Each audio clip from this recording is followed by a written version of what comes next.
Alhamdulillahilladzi hadana lihadza wa ma kunna linahtadiya laula an hadanallah. Wassalatu wassalamu ala sayyidinal mukhtar wa ala alihil akhyar.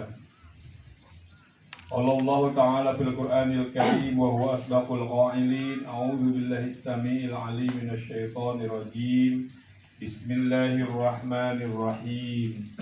Qad aflaha man zakkaha wa qad khaba man dassaha. Shadaqallahul 'azim. Yang sama-sama kita hormati Wakil Talqin, Guru Agung kita Pengasabah Syekh Haji Ahmad Shahibul Wafatil Arifin radhiyallahu an, yaitu Al-Mukarram Kiai Haji Maliki Thohir MPD. Mari kita sama-sama doakan mudah-mudahan beliau dipanjangkan usianya, disehatkan zahir batinnya, dimudahkan rezekinya, dan juga dimudahkan segala urusannya. Barakatuh Al-Quran Al-Fatihah. Bismillahirrahmanirrahim. Alhamdulillahirabbil alamin. Arrahmanirrahim. Iyyaka na'budu wa iyyaka nasta'in. Shiratal mustaqim.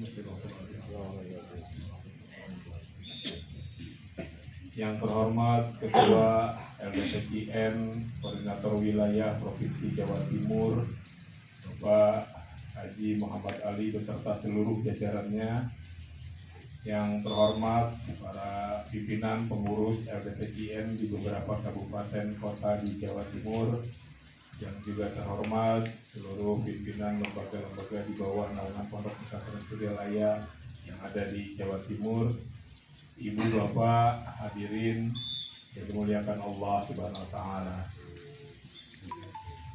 Dalam kesempatan ini, yang pertama saya harus menyampaikan amanah dari Pengarsa Umi, juga dari pimpinan Pondok Pesantren Al-Mukarram Kesana dan Haji Ahmad Masyhur Firdaus Arifin.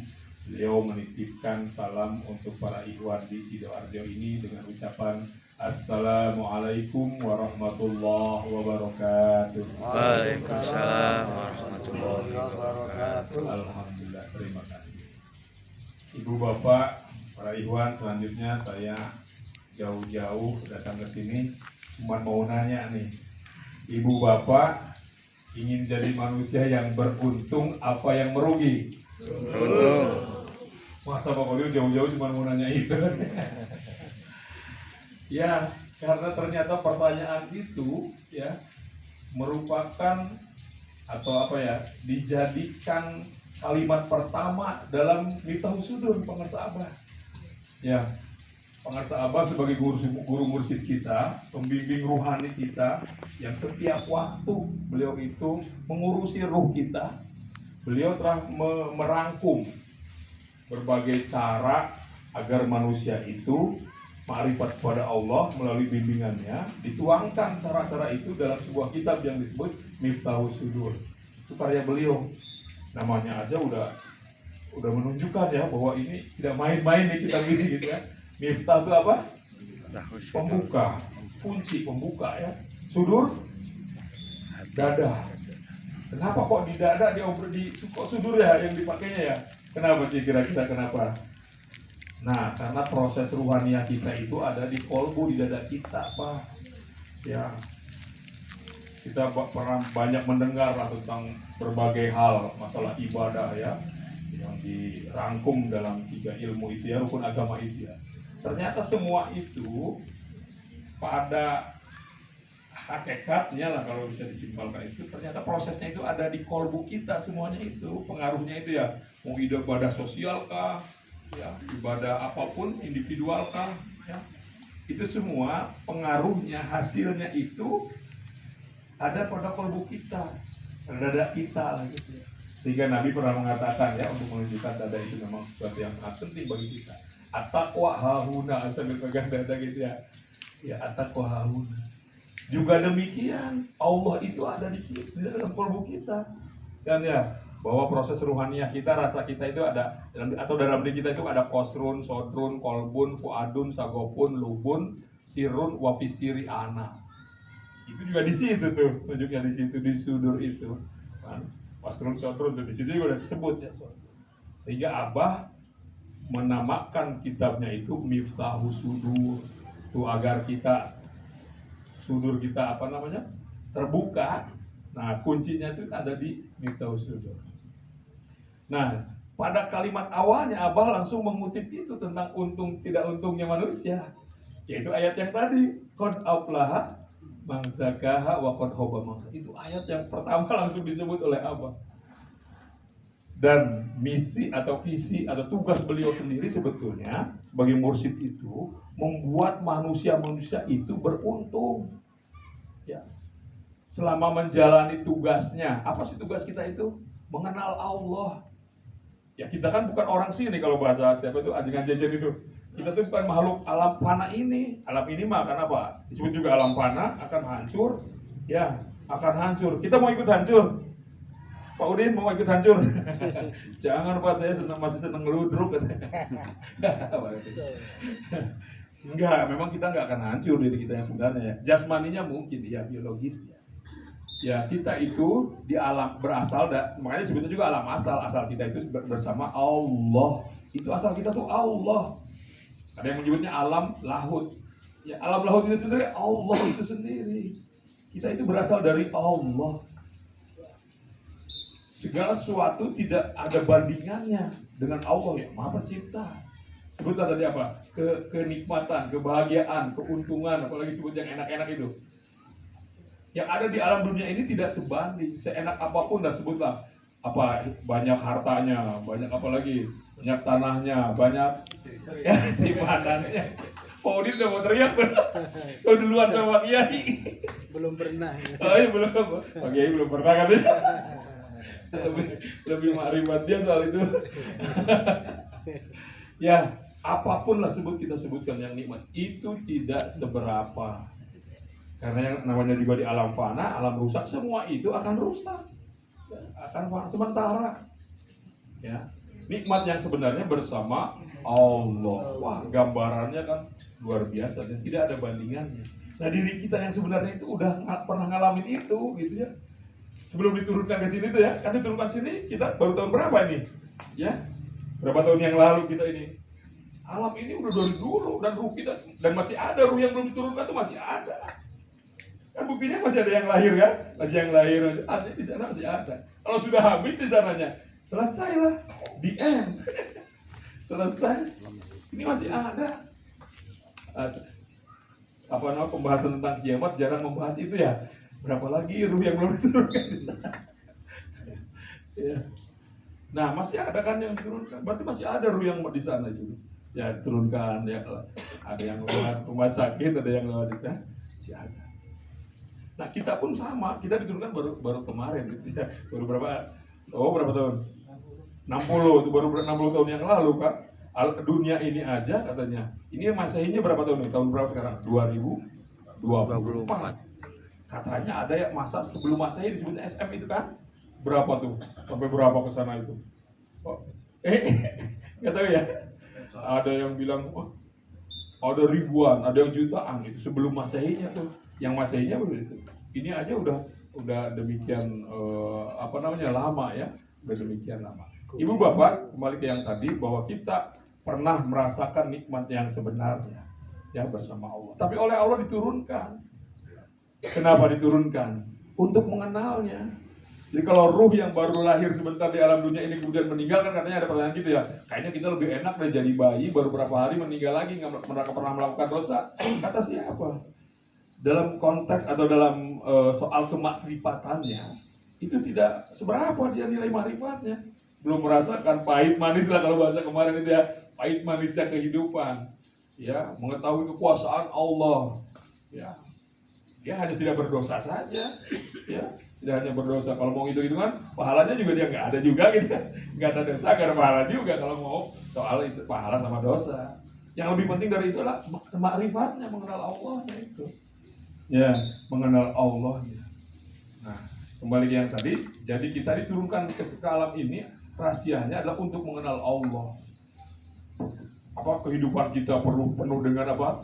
Liku-liku, apalagi suka duka, apalagi tantangan, rintangan, kepahitan, kemanisan, semua itu Untuk mengenal Allah, Allah adakan itu.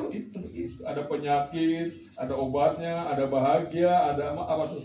Hal yang disebut emosional itu. Itu semua sekali lagi untuk mengenal Allah. Allah itu maha kuasa, maha segalanya, sehingga diadakanlah itu semua supaya kita mengenal Allah. Nah, jadi kembali tadi ya, bahwa kita pernah bersama Allah, ya, pernah bersama Allah, tetapi kita diturunkan. Dan sebetulnya kita diciptakan itu sendiri adalah untuk mengenalnya. Ya, sebelum diturunkan ya kita diciptakan oleh Allah untuk mengenalnya. Aku ciptakan makhluk untuk mengenalku, bukan untuk yang lain. Nah, lagi-lagi untuk makrifat kepada Allah. Setelah diciptakan, lalu diturunkan supaya semakin makrifat lagi mengenal Allah. Nah, selama proses menjalani kemarifatan itulah, ya, Syekh Mursyid ditugaskan oleh Allah untuk membimbing manusia itu bisa kembali ke asalnya setelah makrifat mengenalnya. Dan selama menjalani proses kemarifatan itu supaya manusia itu tidak rugi, yaitu untung. Nah, ini tugas mursyid itu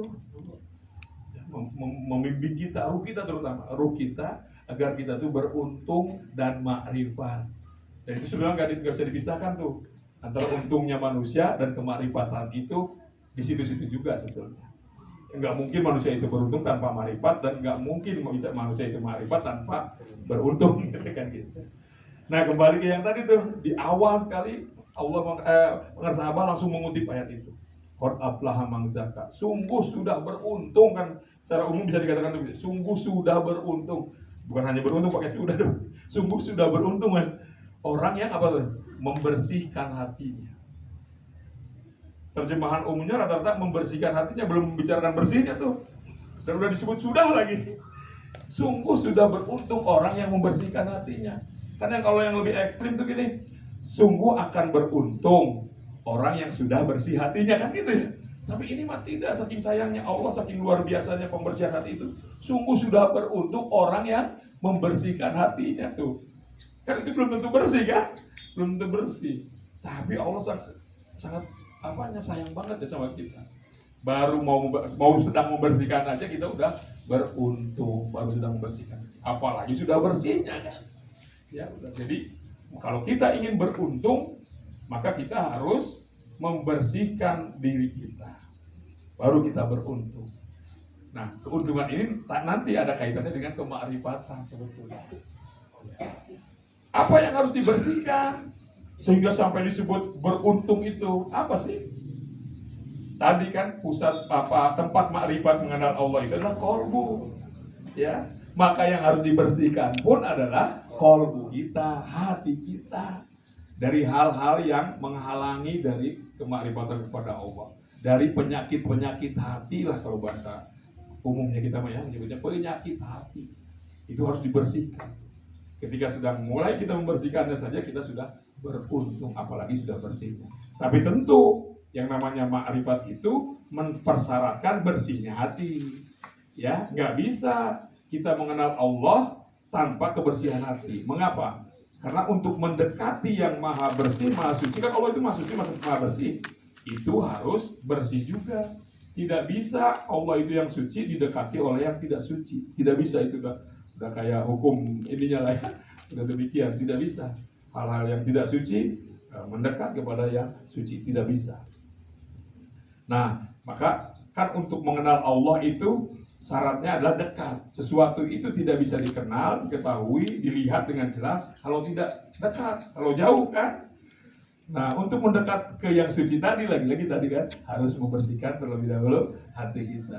Ya. Jadi itu yang harus dibersihkan adalah penghalang-penghalang atau penyakit-penyakit hati. Nih, mumpung agak santai sedikit ya. Coba kita apa disebutnya ngaderas, kalau bahasa Sunda itu ngaderas apa ya? Nah, satu-satu lah kita coba perhatikan ya, kira-kira apa aja sih yang selama ini kok menghalangi, mengotori ya hati kita. Kenapa kita menyebutnya selama ini gitu ya? Karena kalau sudah tidak ada kotoran, hidup kita itu dalam kolbu kita tidak ada selain Allah. Ya. Kan kita masih ada rasa kecewa, rasa macam-macam kan? Ada rasa takut ya, takut nggak marifat juga sama itu sebenarnya. Padahal kalau udah di level itu sudah tidak ada, dan betul-betul pasrah, ridho, tawakal betul-betul. Hanya ada Allah dalam kalbu kita. Ya. Nah, jadi ada beberapa terutama yang sangat menghalangi. Yang pertama apa sih? Ini sering sekali di pertama disebut oleh para sahabat itu kibrun. Apa itu kibrun itu? Sombong, merasa diri lebih dari yang lain. Apanya yang lebih tuh? Hidungnya. Kalau hidungnya kayaknya kita kalah sama orang barat ya. Gak bisa sombong kita kalau soal hidung ya. Karena hidung kita lebih pesek. Apanya? Mungkin fisik lah secara keseluruhan. Rata-rata dengan ilmunya, pengalamannya, hartanya, apalagi itu ya yang suka menggoda kita sehingga merasa lebih dari orang lain. Tentu itu ada yang ada dalam diri kita. Kalau sombong dengan sesuatu yang tidak ada dalam diri kita, itu maksudnya apa tuh maksudnya? Ini orang udah miskin sombong lagi. Ada kayak yang gitu ya Pak? Ada juga ya. Banyak. Malah banyak ya. Banyak. Apalagi setelah COVID ini kali ya. Sombong pelit sekali. Oh, udah sombong pelit. Jangan ngelirik ke saya dong pelitnya. Ya, biasanya sombong itu dengan sesuatu yang melekat dalam dirinya, yang ada dalam dirinya. Kalau yang tidak ada dalam dirinya disombongin, ini bukan sombong tuh kayaknya udah nggak waras itu. Itu ODGJ kayaknya. Orang dengan gangguan jiwa itu. Itu harusnya ODGJ. Harus masuk inabah gitu. Itu nggak cukup kalau dikir aja. Harus ke inabah dulu. Sombong tapi sesuatu yang disombonginnya nggak ada gitu kan. Kayak anak kecil sombong-sombong cerita gitu ya. Nah itu ya, yang pertama kibrun, merasa diri kita lebih dari siapa? Dari orang lain. Dan orang lain juga banyak, bisa istri kita, bisa juga anak kita. Tidak hanya orang lain, tetangga atau siapa. Kadang-kadang kita kan merasa lebih dari anak kita sehingga memperlakukannya tidak proporsional, tidak pas dengan istri kita. Atau sebaliknya ya, istri kepada suaminya merasa lebih tahu soal bikin sambalnya. Tentu hal-hal bukan yang seperti itulah tentunya. Nah itu merasa diri lebih ya dari orang lain, padahal kelebihan itu dari mana? Dari Allah, bukan milik kita, ya bukan milik kita. Nah itu yang pertama biasanya ada itu dalam diri kita tuh ya. Iya sih waktu tadi ketemu dengan orang yang lebih tinggi dari kita, ya kita bisa tawadu, bisa mengakui kelebihannya. Pas berapa lama kita ketemu dengan orang yang di bawah kita, kerasa ya. Lebihnya kita ya, saya kan lebih senior, saya kan lebih banyak pengalamannya, saya kan lebih tahu, lebih banyak uangnya, macam-macam. Masuk deh tuh setan sama nafsu kita tuh bermain-main tuh. Kan 4 yang selalu memancing kita untuk berpenyakit itu. Sang nafsu, setan, dunia, manusia. Tuh 4 itu terus nggak berhenti itu. Ya, ketika kita sedang zikir pun, wah dia berusaha terus. Kecuali setannya kan dengan zikir itu setan tuh merana katanya. Iya merana, tapi nafsu kitanya tuh udah duluan dipancing sama setannya ya. Oke, baik kembali. Jadi yang pertama, yang paling sering menghalangi kita, paling mengotori kita itulah sombong. Yang kedua apa? Yang kedua iri, dengki. Apa tuh iri itu? Hasud. Sebelah sananya hasud tuh. Udah agak lebih sedikit dari iri. Iri itu hanya sekedar menginginkan nikmat orang lain hilang. Nah, ya. Tapi kalau sudah mulai dilakukan gitu ya tindakan, kadang-kadang sampai tindakan mulai itu hasad gitu ya. Itu kan juga ada ya. Itu tidak mudah loh Pak, bener kan? Ketika kitanya nggak dapat, orang tetangga kita dapat, orang lain dapat gitu ya, kan ada ya. Itu kayak manusiawi juga kadang ya. Apalagi ketika dalam kondisi kita sedang susah gitu ya. Tetangga kita mau dapat, orang lain mau dapat, kita enggak. Muncul tuh. Juga muncul ya ada rasa senang ketika dia kena musibah, nikmatnya hilang gitu. Nah itu hati-hati tuh. Kalau masih ada itu berarti penyakit dalam diri kita. Tapi nggak usah panik juga ya, karena banyak yang begitu tuh, banyak teman-teman kita yang sama dengan kita begitu tuh banyak. Dan sedikit yang lulus dari itu, yaitu para kekasih Allah. Ya, kalau bahasa di surah itu sudah jadi kupu-kupu.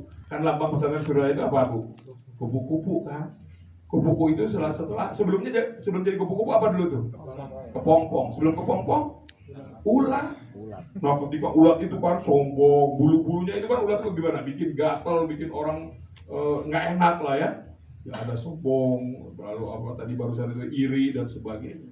Tapi kemudian dengan amalia, dikir, hotaman, manakib dan sebagainya, dia masuk ke pompong. Ya kayak bertapa lah. Makanya dulunya Suryalaya itu bukan pesantren, Bu, Pak, namanya itu. Apa? Tadi di Tanbih juga disebutin. Patapan. Abah Sepuh mendirikan Suryalaya itu bukan dinamakan pesantren. Pesantren lain yang lebih-lebih dulu, pondok pesantren Sidogiri, pondok pesantren apa, udah pondok pesantren. Tapi Suryalaya oleh Abah Sepuh dinamakannya Patapan. Baru tahun 50 sampai 60-an lah diganti oleh Abah Anom. Jadi pondok pesantren, dibiasakan.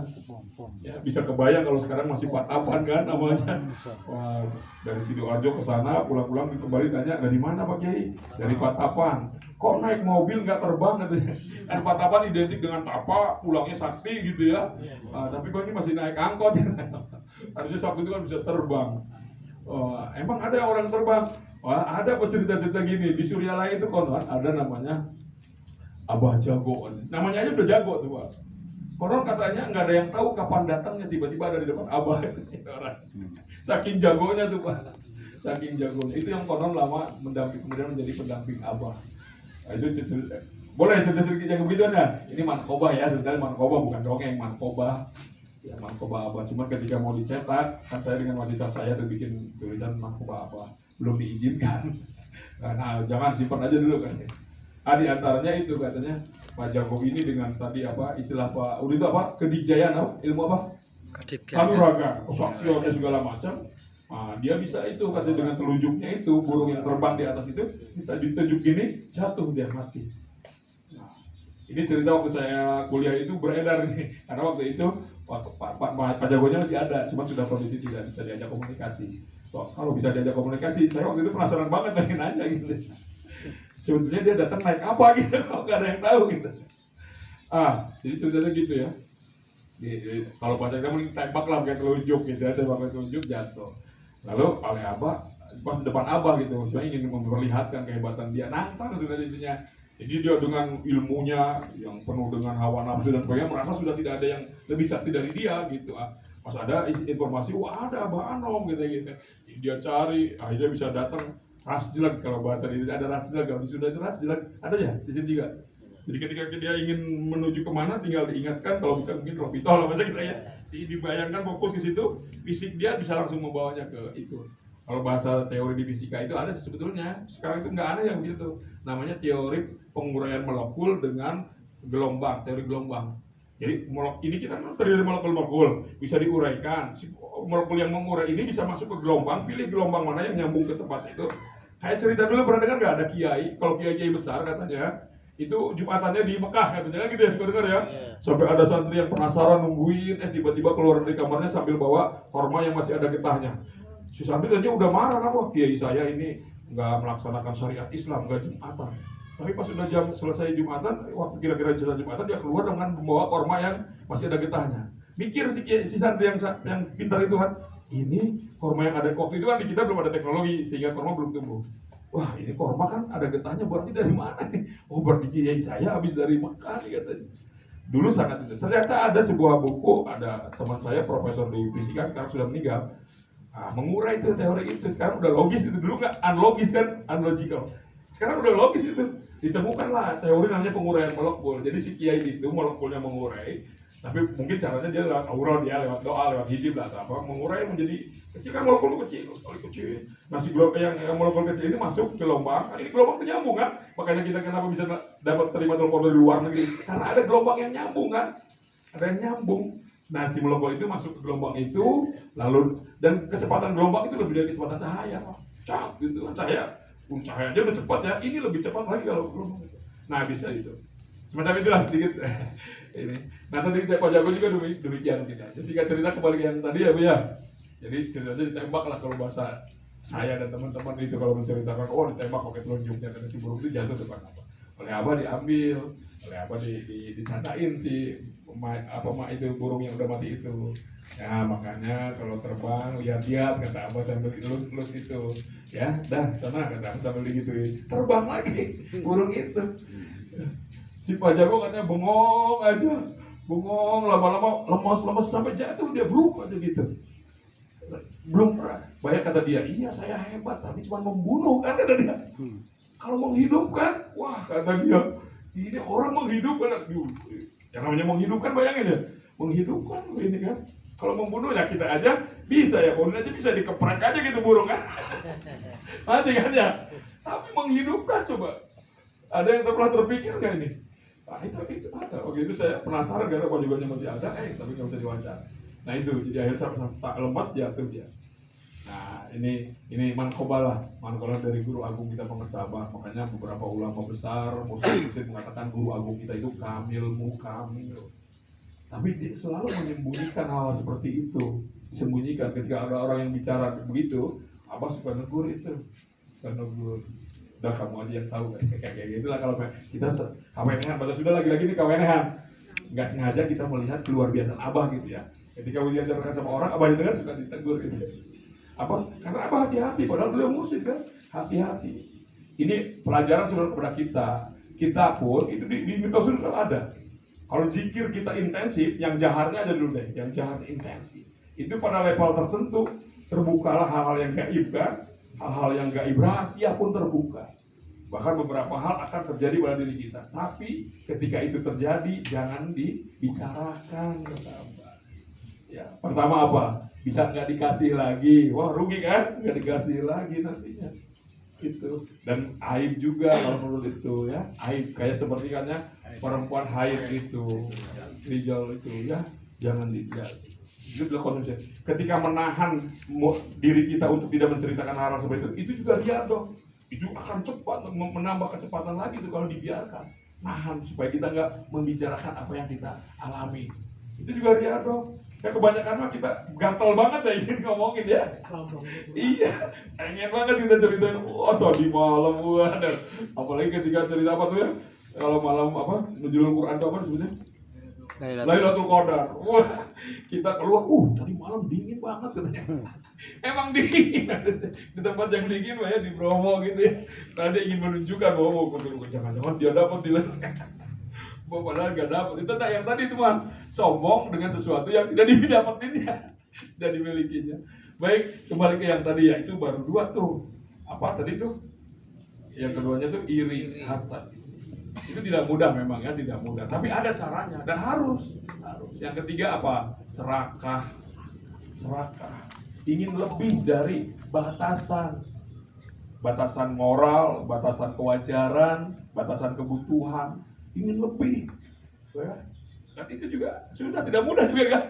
Kalau udah rezeki depan kan, wah ambil sebanyak-banyaknya nih. Siapa tahu bisa sampai 7 turunan anak cucu kebagian dan sebagainya gitu. Orang lain ada yang gak kebagian misalnya, itulah berdampak tuh. Ada dalam diri kita tuh. Dan itu penghalang juga. Serakah. Apalagi kalau toma mengharap sesuatu yang belum terjadi ya. Ini tomat tidak ingat.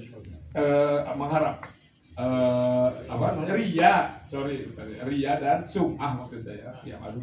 Kalau ria ingin dilihat, kalau sum'ah ingin didengar. Ya, wah kehebatan kita, kelebihan kita, zikir kita, wah ibadah kita atau harta kita, pokoknya kebaikan kita ingin didengar orang. Wah si itu kok diam aja nggak kedengeran kali ya. Tapi udah ceriakin tuh. Atau dipamerkan, dilihat itu ria.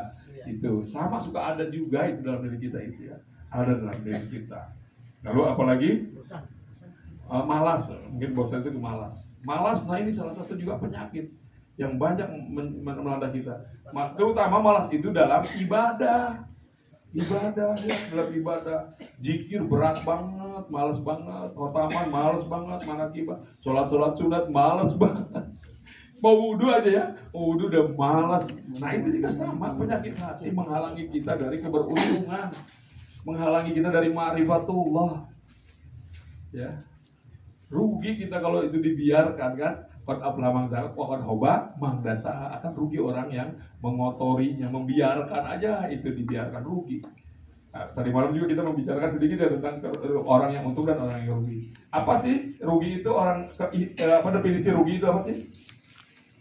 Pendapatannya dengan pengeluarannya tidak sebanding. lebih banyak pengeluarannya dibandingkan pendapatannya. Keuntungannya tidak seberapa, tapi pengeluarannya lebih banyak. Itu orang yang rugi kan gitu. Kenapa? Ukuran dunia. Sama sebenarnya bisa juga. Hal-hal yang batiniahnya coba sebutkan, ibadahnya nggak seberapa, tapi maksiatnya lebih banyak. Berarti juga rugi. Jadi hal-hal positifnya sedikit, kebaikannya lah kalau badannya, kebaikannya sedikit, keburukannya banyak, itu orang rugi. Ya, orang rugi. Sebetulnya ada nih dari pengasahabah juga. Kalau soal timbang-timbangan ada cara praktis supaya timbangan kebaikan kita lebih berat. Karena katanya orang yang merugi adalah orang yang timbangan kebaikannya lebih ringan dibanding keburukannya. Itu orang rugi. Nah kalau soal timbang-timbangan gini, Abah udah ngasih cara sama kita. Ada caranya supaya cepat memberatkan timbangan kebaikan kita. Apa itu? Ringankan keburukan itu. Dengan apa? Dengan zikir la ilaha illallah. Ya. Nah, kan kata Rasul sekali zikir la ilaha illallah. Tentu zikir yang sudah ditalkinkan ya, karena beda. Zikir yang sudah ditalkinkan lewat proses talkin dengan zikir yang belum ditalkinkan. Efeknya beda. Kalau yang sudah ditalkinkan efeknya sekali tarik la ilaha illallah seperti tadi 4.000 dosa besar, 4.000 kotoran-kotoran, keburukan-keburukan yang memberatkan timbangan kita, yang timbangan keburukan kita itu habis bersih. 4.000. Zikir lagi la ilaha illallah 4.000 lagi 4.000 kan otomatis tuh ya timbangan keburukannya menjadi ringan. Dan sebaliknya la ilaha illallah itu adalah kalimatun thayyibah, kalimat kebaikan. Kalau disimpan di timbangan yang satu timbangan lagi diisi 7 langit 7 bumi akan lebih berat la ilaha illallah. Tuh, kalau soal timbangan mah ada cara praktisnya kata apa? Yaitu dengan zikir la ilaha illallah, zikir jahar. Ya, dengan zikir jahar timbangan kebaikan kita akan berat tuh. Ya. Tapi dilakukan dengan cara yang benar dan sungguh-sungguh zikir la ilaha illallahnya. Kata Abah kalau soal zikir jahar, yang 3 pertama harus perlahan. La ilaha illallah. Jangan dari awal sudah tancap gas. Ya, tidak ada contohnya itu. Iya sih kita sibuk dan sebagainya, tapi contohnya dari awal juga gitu. Kalau memang benar-benar sibuk daripada langsung dari awal tancap gas gitu ya, lebih baik 3 kali aja. Kan dari awalnya ada 3 kali kan? Tapi kalau yang ujung-ujung tancap gas tidak ada contohnya dari awalnya. Ya, assalamualaikum. Aduh kata saya, ibarat yang tanpa dipanasin dulu tuh lama-lama bisa rusak mesin kan kodenya. Brotol nantinya. Langsung main tancap aja tanpa pemanasan dulu. Ya, dari apa? Makan lebih baik kata apa 3 kali daripada dipaksain langsung saya. Kelihatannya sepele bercanda ya. Tapi itu iya betul itu. Nah, hati-hati dengan la ilaha itu kalimat agung, Pak. Malaikat Jibril aja ketika menurunkannya grogi gitu, gemetar. Saya belum pernah segemetar ini, segrogi ini dibanding kalimat-kalimat yang lain yang akan aku berikan kepada engkau ya. Ketika bawa la ilaha illallah gemetar ya. Karena ini afdalu dzikri, kunci surga, wah macam-macam kalimat taqwa, kalimat iman, oh macam-macam. Ini agungnya la ilaha illallah. Nah, ketika disimpan oleh timbangan yang lainnya 7 langit 7 bumi disatuin, tetap akan lebih berat la ilaha illallah. Nah, makanya kita kalau ingin timbangan kebaikan kita selalu lebih berat, ya banyakin la ilaha illallahnya. Karena perintahnya juga memang sudah banyak kan? Ya ayyuhalladzina amanu dzkurullah dzikran katsira, yang banyak zikir itu. Bukan untuk Allah itu teh. Lagi-lagi Allah tuh ingin kita itu menjalani proses di dunia ini ma'rifat dan beruntung. Nah, jadi kasih caranya itu. Untuk beruntung itu dia sudah dikasih. Bahkan dikasih apa? Pembimbing, mursyid. Itu ya. Jadi caranya, mursyidnya, pembimbingnya juga dikasih. Dan kita lebih beruntung lagi apa? Ditakdirkan Allah berada dalam naungan mursyid yang kamil mukamil. Kamil itu sempurna perjalanan ruhaninya menuju Allah dan bisa menyempurnakan kita muridnya sampai sempurna juga. Saya masih ingat dulu Pak Ajengan Umar yang menulis Miftahus Sudur itu, ya kan bagian piket, istilah piket juga ada ajengan wakil talqin yang suruh piket dulu itu. Nah, kemudian saya nemenin tuh, itu nemenin. Nah, tiba-tiba ada orang yang kelihatannya ulama sih di bawah dia, bawa santri gitu ya banyak. Pengasahabannya sedang tidak ada waktu itu, pengasahaban sedang tidak ada, sedang ke mana lah keluar kota, jadi kita nungguin depan. Ada cerita banyak sih kiai ke depan Abah. Jadi seolah-olah meragukan kewalian Abah. Kalimat-kalimatnya itu nyudutin terus ya. Anjingan Umar kan pendiam banget. Dia mau jarang ngomong gitu, dia ya setuju. Tapi karena mungkin lama-lama panas juga. Akhirnya dia bicara itu. Pak Kiai katanya, kalau soal jadi waliullah, murid Abah itu udah jutaan yang jadi wali kan. Dengan Umar. Dia kan sih itu meragukan kewalian Abah gitu. Kalau sekedar jadi wali, murid Abahnya aja udah jutaan yang jadi wali. Si kiainya bengong aja, gak nyangka gitu ya berjawaban dari itu. Jadi bagi si kiai itu wali itu wah hebat gitu segala-galanya. Kalau padahal bagi kita sih kan di Markoba aja kita diingetin ya, bukan kita menyampaikan kan sampai setingkat Sason Ani yang muridnya itu dua tingkatnya luar biasa, dia gurunya ini kan Sason Ani itu kan bisa jatuh itu, ya, bisa jatuh sampai diceritakan apa menikah wanita yang tidak seagama, manggul apa bahasa Sunda itu manggul babi. Apa memonggok aja manggul babi kan? Itu simbol dari kehinaan kan, kehinaan. Padahal secara itu udah wali kan. Jadi Suryala itu soal wali apa tidak jadi wali tidak kita pedulikan kan, bukan target lah istilahnya. Itu bonus, biarkan saja itu urusan Allah. Jadikan wali ya enggak gitu kan, urusan Allah. Kita kerja kalau bahasanya, kerja aja terus amalia. Selalu begitu kalau saya lihat dari aman apa. Tingkatkan amalia. Tingkat artinya meningkat. Jangan hari ini sama dengan hari yang kemarin. Kamu kalau lebih buruk Pak ya jangan. Selalu apa? Tingkatkan ya. Tingkatkan. Pak alhamdulillah kalau segi kuantitas jumlah zikir udah banyak. Kualitasnya tingkatkan. Kalau memang sudah maksimal ya. Tapi ada nggak sih yang berani mengaku sudah maksimal jumlahnya? Zikir jahar aja waduh. Apa? Ya, menyuruh kita lebih banyak. Karena waktu untuk zikir jahar banyak. Nah ini kembali ke yang tadi. Tuh tadi ya, apalagi sih malas, terutama itu malas untuk berzikir Pak. Karena ketika zikir itu setan tuh kerja keras banget. Nah, sampai akhirnya istahwada alaihi syaitan. Apa tuh berikutnya? Istahwada alaihi syaitan. Oh jadi lupa. Fa'ansahum dzikrullah. Ulaika hizbus syaitan ala inna hizbas syaitan humul khasirun. Ketika kita sudah mulai, ini sebetulnya kalau di Miftahus Sudur itu sambungan dari ayat sebelumnya, la tulhikum amwalukum wala auladukum an dzikrillah. Ya. Dan itu tidak mudah kan ketika sehari-hari kita urusan harta, dunia, order, ya segala macam lah. Itu seringkali lebih menarik daripada ibadah kan, daripada Allah, daripada zikir. Ya. Coba kalau sekarang tadi kan saya selalu mengingat ada pilihan depan kita nih, milih duit banyak apa zikir banyak gitu. Sampai sekarang kayaknya kita lebih pilih duit banyak ya. Kalau pilihannya cuma satu gitu ya, zikir banyak ada apa duit banyak. Kayaknya hati kita cenderung lebih ke duit banyak ya. Nah juga ini bisa jadi ini indikator nih. Kalau benar kecenderungannya kita lebih tertarik ke duit banyak, hati-hati tuh. Artinya apa? Allah belum mendominasi kalbu kita.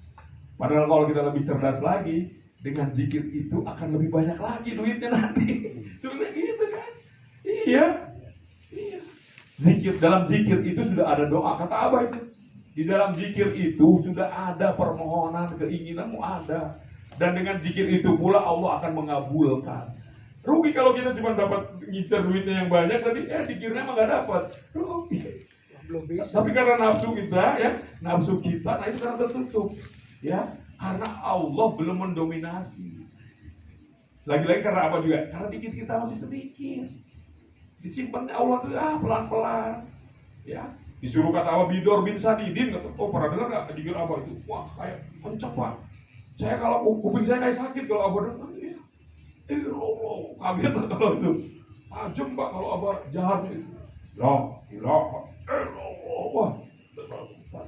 Dari Abahnya yang gitu, bidor bisa didin pul-pulkan biar cepat terbuka itu dinding kepompong. Karena kalau tadi istilah kupu-kupu tadi ya, kan kita ini masih kepompong, terjadi-jadi nggak jadi kupu-kupu terus ya. Diri kita yang sebenarnya nggak lahir-lahir, kepompongnya tebal dindingnya itu. Nah, atau nggak marifat lah, nggak mengenal, baru sedikit, baru kalau lapisan yang tadi ya, baru sampai pasurun sodun kolbun mungkin fuadun katanya kan, di fuad itu sudah mulai terasa enak. Kata Abah ini, ketika sampai fuad aja, insya Allah itu sudah enak, kata Abah, sudah terasa nikmat itu. Tapi belum selesai itu kan. Sudah selesai tadi, belum dominasi. Masih yang lain balik lagi kita itu ya. Karena zikir kita yang masih sedikit. Ya, masih sedikit zikir kita sehingga sulit tuh pilihan yang begitu tuh nggak terbuka. Ya, tapi kalau orang yang zikirnya banyak, kolbunya sudah bersih dari penyakit hati, biasa aja langsung dia dapat petunjuk dari Allah. Ini bahaya nih. Ya, apalagi kalau ini dari mana, siapa, nggak ujuk-ujuk langsung sambar aja. Dia akan waspada kan? Akan waspada. Itu udah otomatis tuh, nggak usah dibuat-buat ya begitu. Pokoknya zikirnya aja yang banyak, serba otomatis semua yang begitu tuh. Iya, serba otomatis. Ya hobi lebih adrik nih belum tiga hobi kan sama itu juga menajamkan radar kita. Radar kita tajam.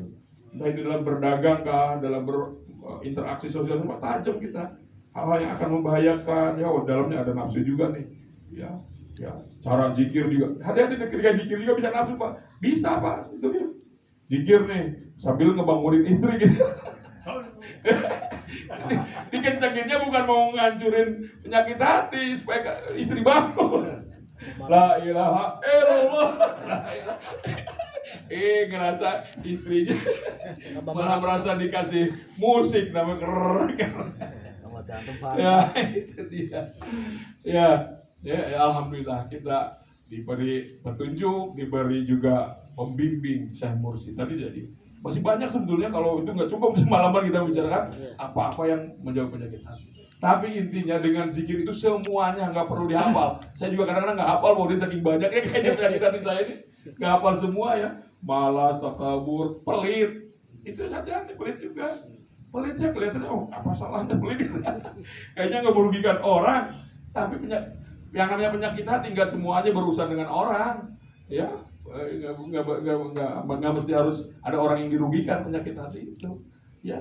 Kayak iri kan orangnya nggak diapa-apain kan, cuman baru di hati kita aja, ya. Itu penyakit hati, gitu. Pelit apa banyak lah itu ya, banyak. Jadi, tapi semuanya itu yang namanya penyakit hati obatnya cuma satu, zikrullah. Ya, karena penyakit kita datangnya sering, baru yang ini sembuh, yang ini muncul. Kadang-kadang lebih gede lagi yang ini, ya. Karena begitu maka zikirnya pun harus banyak perintah dari itu. Kata Abah sih iya, zikir jahatnya minimal 165. Dulu saya protes tuh, saya kan lagi seneng-seneng filsafat protes. Bah, kenapa 165 kan perintah dari Allah zikir yang banyak. Kalau udah pakai angka berarti sedikit dong, katanya. Abah senyum aja. Oh itu ternyata kalau kita baru melaksanakan 165 dengan istiqomah saja, minimal 40 hari coba pernah nyobain gak tuh? Jangan kurang dari 165, atau dalam sehari jangan kurang dari berapa tuh? 825, jangan kurang. Terus aja. Ternyata itu nanti ada rasa kurang. Pasti ingin nambah. Karena pada hakikatnya kata Abah, zikir itu nikmat, kata Abah. Cuma untuk sampai ke nikmatnya aja memang perlu proses. Nah prosesnya itu minimal itu 825. Keluarkan tuh kotor-kotornya lewat dibunyikan 825. Kan ketika 825 dikeluar, bunyi la ilaha illallah dari mulut kita, itu keluar tuh hal-hal negatif, unek-unek yang selama ini penyesalan, apalagi kan banyak tuh yang menjadi beban psikologis kita itu banyak ya. Masa kecil mungkin kurang bahagia segala macam. Kan paket itu ya, yang di bawah sadar itu yang bikin kita stres udah selama ini ya. Itu keluar ketika jahat itu. Bahasa di psikologinya katarsis. Ya. Kan ada tuh motivator ulung, wah katanya mahal itu ngodang itu ya. Kalau dia untuk menghilangkan yang di bawah sadar segala macam, katanya celupkan kepala ke air, teriak sekencang-kencangnya. Jadi kepala kita di dalam air teriak sekencang. Itu akan mengeluarkan katarsis katanya. Tapi teman saya kemudian psikolog dari UI dia ternyata nggak banyak. Yang keluarnya itu nggak banyak dibandingkan la ilaha illallah dengan bidor bincang dengan pukulan yang keras. La ilaha illallah. Paling dipukulkan ke latifatul qalbi kan. Kata Abah lapan jalalahnya hembuskan, tekankan. Bahkan sampai bagi orang tertentu itu bisa terasa panas lapan jalalahnya itu ketika ditekankan. Sehingga ada sebagian yang nggak sama ya, reaksi itu kan nggak sama, dan kita nggak usah iri bagi orang yang begitu, itu biasa aja itu. Kondisi orang kadang beda-beda. La ilaha illallah, tekankan. Apalagi yang 3 pertama kan, sangat memungkinkan untuk menekankan lafaz jalalahnya. Itu membakar, lafaz jalalah itu membakar. La ilaha illallah, agak tekankan. Yang 3 tuh, kalau sudah jalan ya biasanya Kalau di awalnya ada penekanan biasanya bisa juga la ilaha illallah, la ilaha illallah. Nah itu ya. Ya kalau sudah demikian tadi, maka penyakit hati akan bersih dengan zikir itu. Jadi yang pertama zikir jahar ya, caranya, syaratnya. Yang kedua zikir hobi. Karena jahar itu kan terbatas ya. Kita kan harus kerja dan sebagainya. Nah sebetulnya ada hobi itu buah juga dari zikir jahar. Tapi oleh Abah dibiasakan, ditentukan gitu ya. Yang disebut tawajuhnya setelah jahar. Sebetulnya itu latihan agar zikir hobinya terus-terusan berjalan. Itu diacarakan lah kalau bahasa itu diacarakan. Hobi itu dimulai dari tawasul dulu, mulai lagi kan. Ilahatul Nabiyil Mustafa itu kita sebenarnya mau melatih zikir hobi kita itu sebetulnya. Ilahiyan tawasul sampai ilahiyan. Lalu tarik nafas. Nah, kata Abah supaya hasilnya lebih cepat dari sekarang, tambahin waktunya, durasinya, jangan sekali tarik nafas saja. Ilahiyan tamaksudi waridaka wa tubi wa tini mahabbataka wa ma'rifataka. Tarik nafas, tundukkan kepala, rapatkan gigi dan sebagainya. Baru sekali aja udah gak tahan kan, lepaskan sayyiduna. Iya kan, apalagi buru-buru, apalagi kita lagi dagang ya, udah bunyi mak beli wih kapan lagi kapan lagi. Iya, tadi kalau begitu mah nggak apa-apa tuh, kasihan juga kan sama yang nungguin. Bukan masalah nanti duit hilang, bukan ke situnya sudah kita.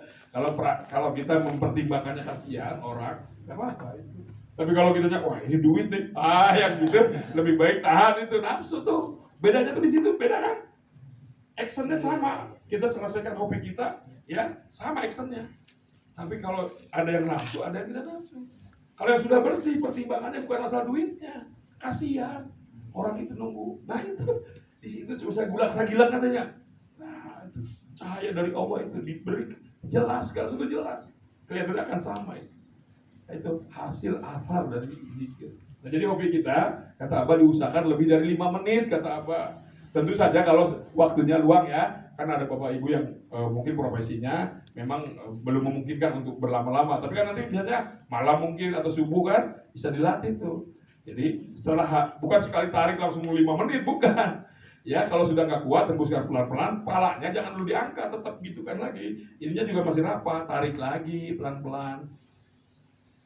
Hidupkan lagi. Nggak kuat, lepas lagi terus sampai kira-kira lebih dari 5 menit.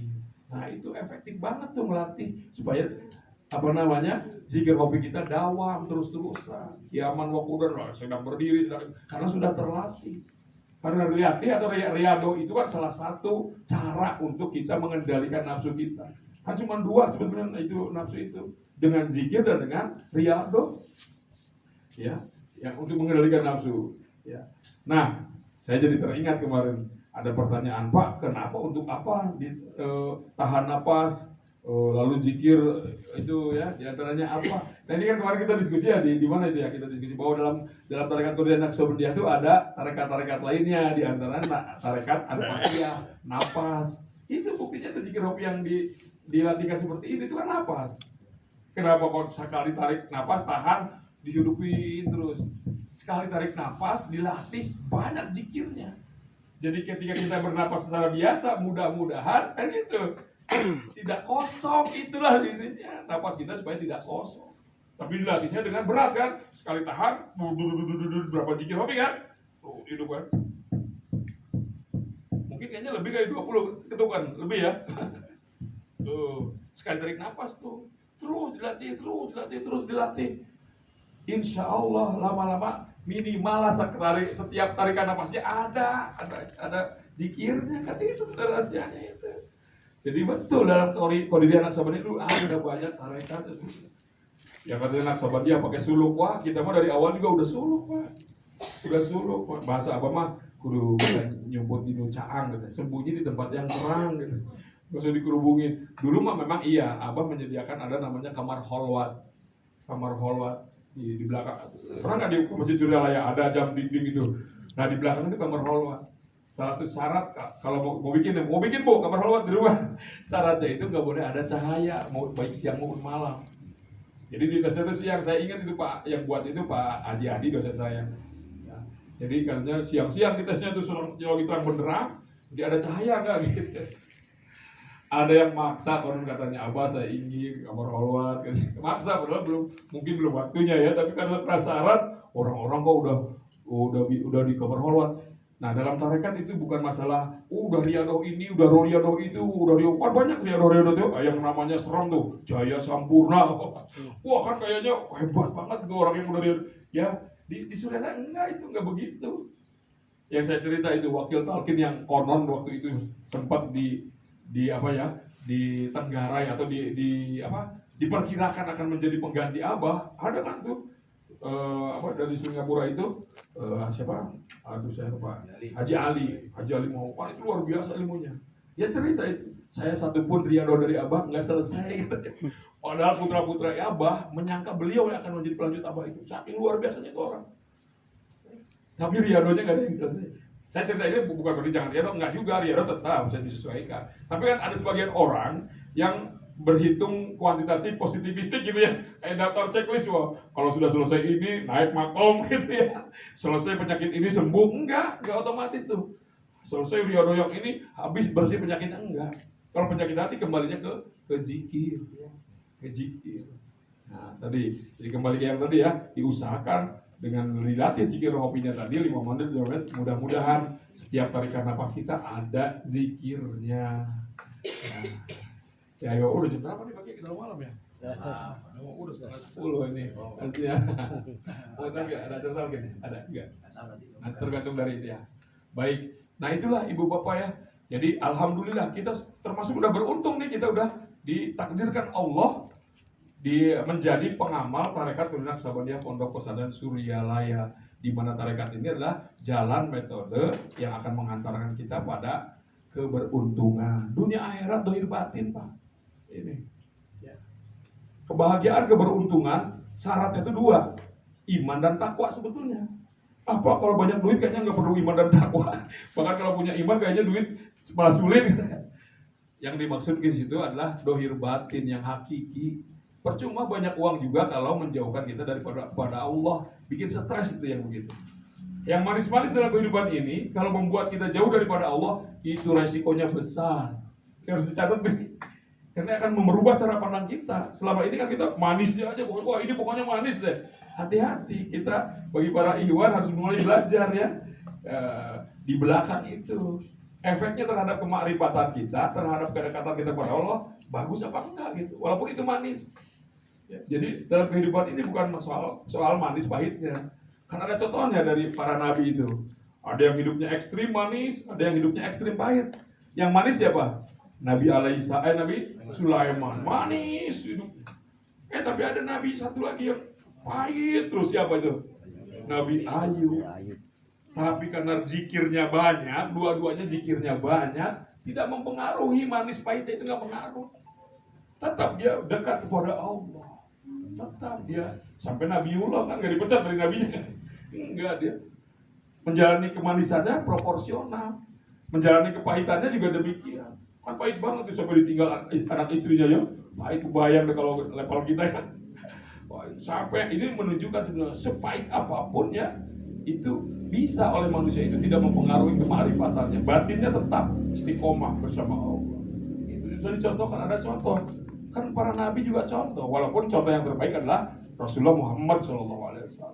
Nabi Muhammad sama udah mengalami yang pahit banget, yang manis banget kan, Nabi Muhammad kan sama. Nah, kembali ke yang tadi ya. Jadi alhamdulillah kita dalam menjalani kehidupan ini kita diberikan pembimbing, cara metodenya pun sudah diberikan, tinggal dipakainya aja. Ya, jadi disimpulkan oleh Abah cara menjalani kehidupan ini agar beruntung lewat amalia utama disebutnya DKM. Apa Bu?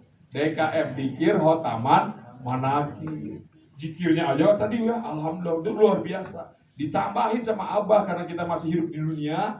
Lambang Suryalayanya juga tidak hanya kupu-kupu, tapi di pinggirnya apa tuh? Padi dan kapas. Ditambahin, dikasih bonus kita itu mingguan Khotaman.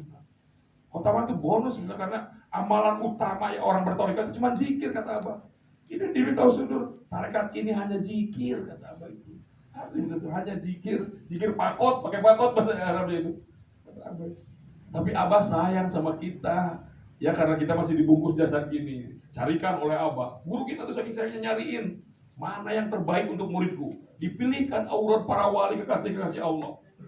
Di mana, oh ini ada waliullah nih. Dia jadi walinya oleh apa? Diselidiki. Oh oleh aurat. Auratnya apa? Tuh dikumpulin tuh. Sekian banyak waliullah kekasih Allah.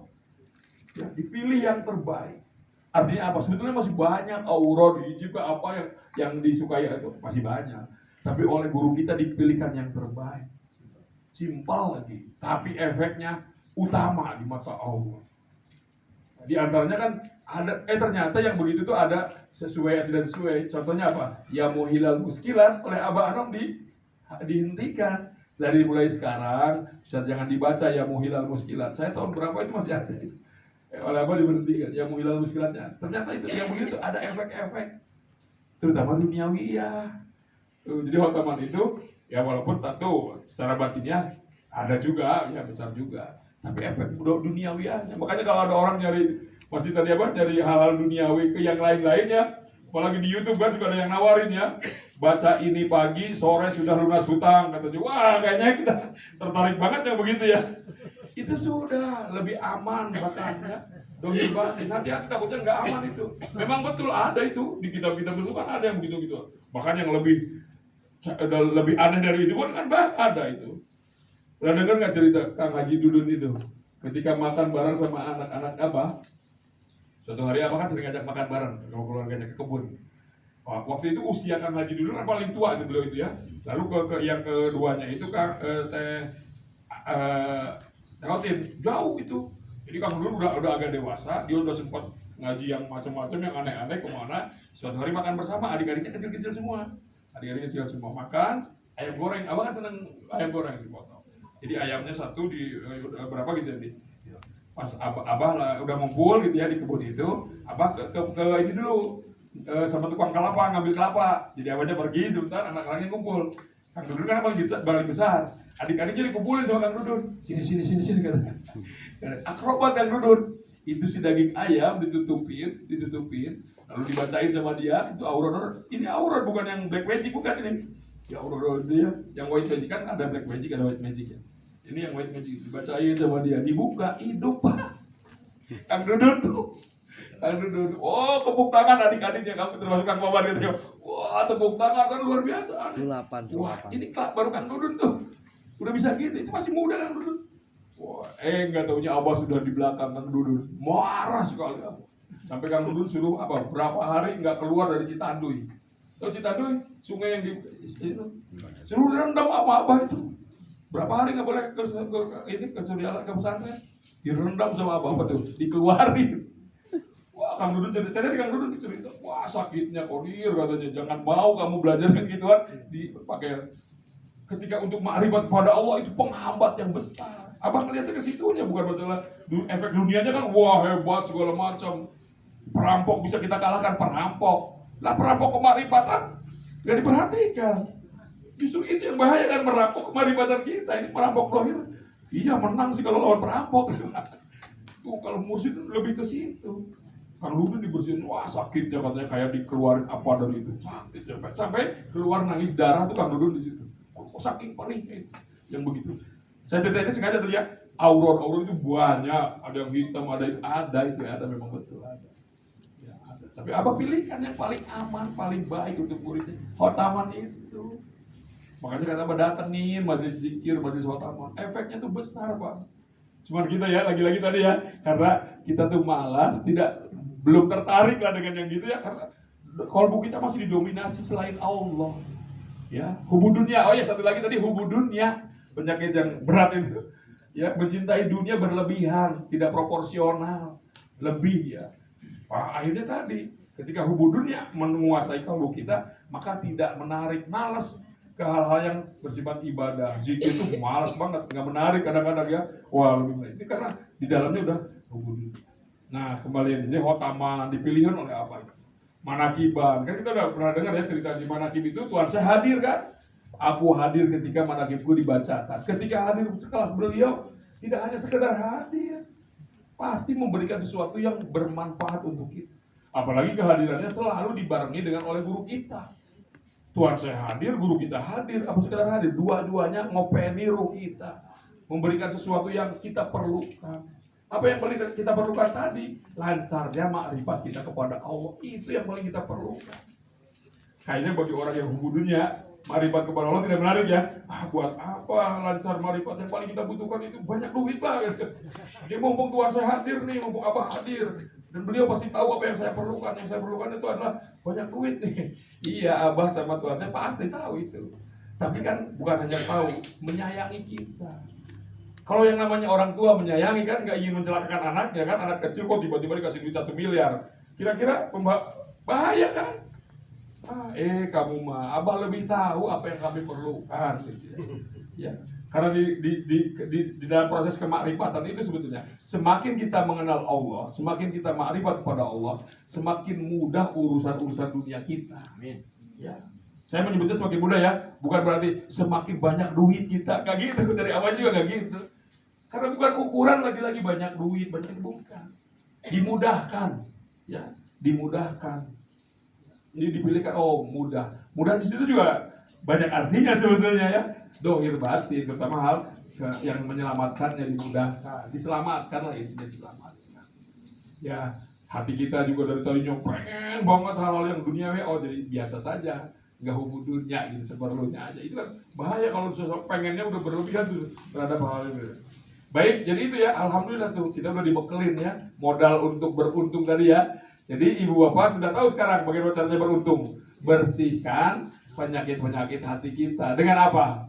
Dengan zikir. Maka kesimpulannya kalau kita ingin beruntung, perbanyaklah zikrullah.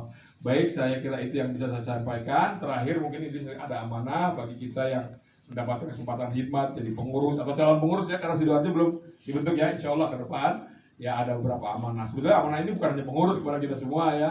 Yang pertama harus saling menghargai, yang kedua harus bisa menerima saran. Kemarin saya lupa ada satu dari apa, muhasabah, introspeksi kata apa. Muhasabah lagi-lagi sebetulnya berkaitan dengan yang tadi, kontrol di kolbu kita ini masih dominan yang mana ya, dominan yang mana dari segi jumlah action amalia, kira-kira amalia kita udah meningkat apa enggak, itu kan muhasabah kan di itu. Jahar kita kok baru segini, kopi kita juga baru sebentar, khotaman kita masih sering malesnya, apalagi bangun malamnya. Padahal bangun malam itu hampir setiap hari Abah tuh ngingetin itu. Kalau Abah ada amanat atau apa adeknya, sudah sih seringnya itu Qiyamul Lail. Nah, karena di Qiyamul Lail itu banyak, itu waktu yang paling baik untuk proses kemakrifatan kita, Pak. Kalau bisa dinilai, zikir kita itu beda hasilnya itu kalau jam segitu itu Qiyamul Lail itu. Ya, sehingga apa sudah usahakan Qiyamul Lail, bager Qiyamul Lail itu ingetin. Bagaimana coba kita evaluasi muhasabah nih Qiyamul Lail kita? Oh, alhamdulillah nambah dekat ke subuh aja. Bukan nambah jauh ke subuh, nambah dekat ke subuh. Sudah jadi jam 2 terus tambah dekat ke subuh. Takutnya minus gitu. Lewat subuh juga. Wah, ini sholat isyraq kok ada kunutnya. Sholat isyraq ada kunutnya. Kemarin cerita yang itu apa? Wah, ini zikir hobinya lama nih. Ada orang zikir hobinya lama kan, hobi itu apa? Nggak bersuara. Saking lamanya, lama-lama dideketin, kok ada suaranya ternyata. Bukan hobi lagi dong, jahar itu. Suaranya gimana? Dari awalnya hobi nggak ada suaranya, kok jadi ada suara. Jadi ngorok, saking nikmatnya, apalagi ada AC kan. Awalnya sih iya, sesuai kan. Lama-lama pelan, bunyi dari mulutnya itu. Wah, ini udah bukan hobi lagi nih, jahar. Itu juga harus dievaluasi muhasabah. Jangan sampai kita jahar pada waktu hobi. Ini salah tempat ini, jahar di waktu hobi. Baiklah Ibu Bapak, mohon maaf ya, tentu banyak sekali kekurangan, kehilapan saya, mohon maaf yang sebesar-besarnya. Mudah-mudahan ada manfaatnya, terutama untuk diri saya sendiri. Sama Pak Bu, saya jauh-jauh dari Tasik ke sini. Ada orang menyebut, oh ini pengurus pusat, wakil rektor dan sebagainya ya, ketua umum. Sama secara rohani kita sama. Ya, ini ada yang sedang mendekat, udah sampai kosrun, udah terus ya. Saya walaupun ngomongnya ini belum tentu juga, jangan-jangan saya macet di mana gitu ya. Karena apalagi takabur nih, merasa diri pengurus pusat, merasa diri ketua umum LDTKN. Mana uzubillah, apalagi kita di Pak Kiai ke saya meluk gitu ya. Aduh, itu saya ngerinya tuh begitu, Pak. Saya takut nggak kuat Pak Kiai, makanya ngeri kalau dipeluk beliau itu. Bukan nggak mau ya, bertabar saya senang, tapi takutnya saya belum kuat. Wah, muncul rasa diri lebih dari bahaya itu. Ya, baik. Itulah sekali lagi, jadi mudah-mudahan ada manfaatnya tetap untuk kita ya. Amin, amin. Semuanya lah mudah-mudahan mendapatkan keberkahan, kebaikan dari majelis yang mulia ini. Ya demikian, sekali lagi mohon maaf, tentu banyak kekurangan kehilafannya. Billahi taufiq wal hidayah. Wassalamualaikum warahmatullahi wabarakatuh.